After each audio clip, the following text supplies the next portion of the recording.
सर्वाणि संयम्य युक्त आसीत मत्परः वसे हि यसेन्द्रियाणि तस्य प्रज्ञा प्रतिष्ठिता तानि सर्वाणि संयम्य युक्तः आसीत मत्परः वसे हि యస్య ఇంద్రియాణి తస్య ప్రజ్ఞా ప్రతిష్ఠిత అంటే తాని సర్వాణి అంటే ఏంటి సమస్తములైన ఇంద్రియములను ఇప్పుడు నీ లోపల ఉన్నటువంటి ఇంద్రియాలను అన్నిటినీ నువ్వు ఒక దగ్గరికి ఎలా తీసుకోవాలి వశమునందు ఉంచుకొనడానికి సంయమ్య అంటే నీ వశములో నీ ఆధీనంలోకి తెచ్చుకోవడానికి సమాహిత చిత్తుడై అంటే నువ్వు మనస్సుని ముందు సమాయుక్తం చేసుకోవాలి. ఇప్పుడు ఏదైనా ఒక పని చెయ్యాలి అంటే మనము అది ఒక వంటే చెయ్యాలి, దానికి కావాల్సిన 4 సమకూర్చుకొని కదా ఒక పని చేస్తాము. దానికి కావాలి మళ్ళీ మాటికి లెగిసేళ్ళి అది కావాలి ఇది కావాలని తేం కదా, తెచ్చుకొని చేసుకున్నట్టుగానే ఇదిగో నేను పరమాత్మ వైపే ఉండాలి, ఆ పరమాత్మనే దర్శించాలి అనుకొని నువ్వు ఖచ్చితంగా నిర్ణయించుకున్నప్పుడు, అలాంటి సమచిత్తము నీకున్నప్పుడు నీ ఇంద్రియాలు నీ వశంలోనే ఉంటాయి. అలాగే మత్పరాయణైన ధ్యానమునందుకు ఎలాగా భగవంతుని అందే పూర్తిగా భగవంతుని వైపే మనము ఏకాగ్రతని చూపించాం, ఆయన ధ్యానంలోనే ఉండాలి. ఇంకా వేరే విషయాల వైపుకి మత్పరాయణ నా వైపే చూడవయ్యా నువ్వు అని చెప్తున్నాడు. అలా చూసిన ఎలాగంటే ఎవని యొక్క ఇంద్రియములు వశమందుండును, ఎవరి ఇంద్రియాలు వశములో ఉంటాయి. ఈ విధంగా ఇంద్రియాలను వశం చేసుకొని ఆ పరమాత్మనే నువ్వు నీ దృష్టిలో పెట్టుకోగలిగితే అతని యొక్క బుద్ధి స్థిరమై ఉండును. ఇప్పుడు మనకి స్థిరమైన బుద్ధి ఉంటేనే పరమాత్మ అందులో ఉన్నాడు. బుద్ధే కదా ప్రజ్ఞ, బుద్ధిలోనే కదా పరమాత్మ నిలిచి ఉన్నాడు. ఇది నీకు ఉండాలి. అంటే చూడండి ఇక్కడ ఇందాక చెప్పిన విషయాన్నే ఇక్కడ మళ్ళీ మనకి అదే వస్తుంది అనమాట. ఇంద్రియాలు ఎప్పుడైతే బయట విషయాలను తీసుకోవడం మానేస్తున్నాయో, ఎప్పుడైతే నువ్వు వాటిని వదిలేసావో అప్పుడు మాత్రమే పరమాత్మ నీలో ఉన్న ఉనికిని నువ్వు గుర్తించగలుగుతావు.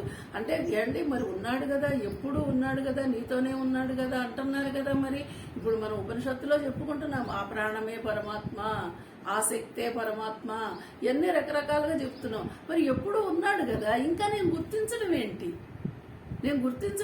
గుర్తించినా గుర్తించకపోయినా నాతోనే ఉన్నాడు. కానీ మరి నువ్వు ఎందుకు మర్చిపోతున్నా, బయట విషయాల కోసం వెళుతూ దీన్ని వదిలేస్తున్నావు.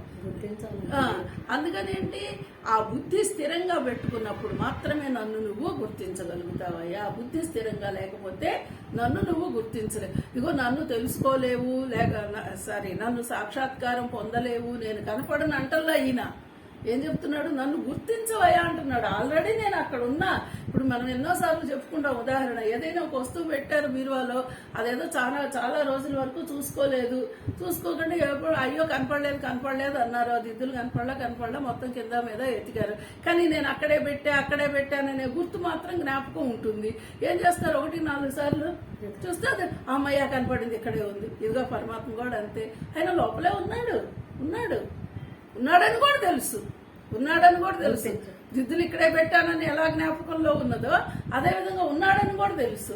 కానీ ఆ ఉన్నవాడిని గుర్తించడానికి మనకి ఈ ఎత్తుకులాట ఏమిటంటే ఆ పైన చూస్తాం పరమాత్మని, పైన చూస్తున్నాం. ఇదిగో ఇలా తెలుసుకోమన్నాడు. అంటే కాబట్టి సాధకుడు ఇంద్రియములు అన్నింటినీ వశముంది. ఇక్కడ సాధకుడు అని చెప్తున్నాడు అనమాట.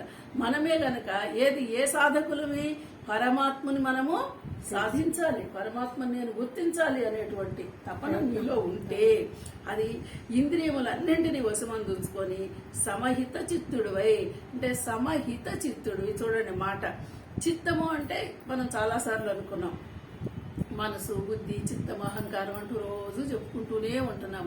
ఈ చిత్తములో నీ ఎరుకలో పరమాత్మనందు లగ్నము చేసిన వాడవై నీ ఎరుకలో పరమాత్మను గుర్తుంచుకొని మత్పరాయణుడై అంటే నాయందే నీ ధ్యానాన్ని ఉంచి, మళ్ళీ ఇంకా నాయందే అంటే చూడండి మళ్ళీ ఎక్కడో ఉన్నటువంటి మనం పెట్టిన విగ్రహం కాదు, ఆ లోపల నువ్వు గుర్తించిన వాడి అందే నీ ధ్యానం ఉండాలి. లోపల వాడి అందే నీ ధ్యానం ఉండాలి. అలాగే ధ్యానం ఎలాగంటే ఇంద్రియములను వశమును ఉంచుకొనని వారి బుద్ధి ఇలా ఇంద్రియాలను వశం చేసుకుంటే వారి బుద్ధి స్థిరంగా ఉంటుంది.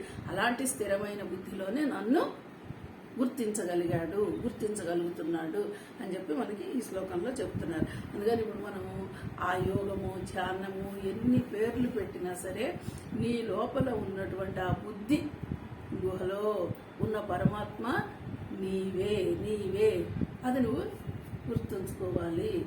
ఆ జ్ఞాపకంలో నువ్వు ఉంటే నువ్వు పరమాత్మని గుర్తించిన వాడివే అవుతావయ్యా. అది అలా స్థిరంగా ఉండు అని చెప్తున్నాడు. ఓకే, రేపు నెక్స్ట్ శ్లోకం రేపు చెప్తాను.